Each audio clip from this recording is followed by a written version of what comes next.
അഭിഭാഷകൻ BA ആളൂർ അന്തരിച്ചു. അള്ളാ മോനെ, ഇയാള് മരിച്ചു. ഞാൻ ആദ്യമായിട്ട് കാണാം ഒരാൾ മരിച്ചിട്ട് ആൾക്കാർ ഇങ്ങനെയൊക്കെ തെറി വിളിക്കണത്. എന്തൊക്കെയാണ് ആളൂര് ചത്ത്, അത് നായിന്റെ മോനെ, എന്തൊക്കെയാണോ വിളിക്കുന്ന ആൾക്കാര്. ഇയാളെന്താ വെച്ചാല് ഏത് വലിയ പീഡിപ്പിച്ചാലും ബലാത്സംഗം ചെയ്താലും ഇയാൾക്ക് പൈസ, ഇനി മോളെ പീഡിപ്പിച്ചാലും പൈസ എടുത്തിട്ടുണ്ടെങ്കിൽ പ്രതിനെ രക്ഷിക്കുന്ന ആള് പറയണം. അപ്പൊ പിന്നെ അങ്ങനെ തന്നെ അങ്ങനെ ആൾക്കാർ ഈ ചില ഇൻഫ്ലുവൻസേഴ്സിന്റെ ഒക്കെ വിചാരം ഉണ്ടാ, നമ്മൾ ഈ ഹെയ്റ്റ് കമന്റ് ഇങ്ങോട്ട് വന്നിട്ട് ഇപ്പൊ കുറെ തന്തക്കും തള്ളക്കും വിളിച്ചാണ്ട് അത് കുറെ റീച്ച് ആവുമല്ലോ, അങ്ങനെ വീഡിയോ അങ്ങനെ റീച്ചായി കുറെ പൈസയും റീച്ചും കിട്ടിയിട്ട് എന്താ കാര്യം.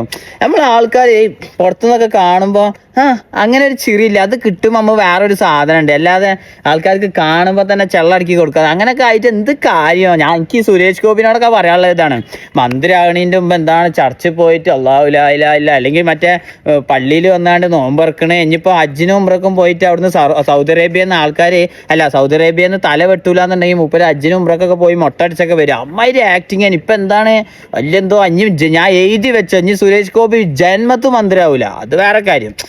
കേരളത്തിലെ വേടനെ അറസ്റ്റ് ആക്കിയില്ലേ, വേടനെ അറസ്റ്റ് ചെയ്തപ്പോൾ കേരളം മുഴുവൻ സപ്പോർട്ട്. ഇനിയിപ്പോൾ വേടന്റെ അവരിപ്പോൾ ഡാബ്സിനെ അറസ്റ്റ് ചെയ്തിട്ടുണ്ടെങ്കിൽ ഒന്ന് ആലോചിച്ച് നോക്കി. ഡാബ്സിനെ കുറ്റം, ഡാബ്സും വേടനൊക്കെ നല്ല ഓരോക്കെ ഒരേ കാറ്റഗറിയാണ്. പക്ഷേ ഈ ആൾക്കാരെ ഒരു ഇഷ്ടം കൂടി നമ്മൾ ഇടയ്ക്കിടയ്ക്ക് നോക്കണം. ഞാൻ ഇപ്പോഴും ആലോചിക്കുന്നില്ല, ഞാൻ ഇപ്പം മരിച്ച എന്നെ കുറിച്ച് ഇപ്പം എന്താ പറയാ, ഒക്കെ സത്യമാണ്, അതൊക്കെ നമ്മൾ ആലോചിക്കണം.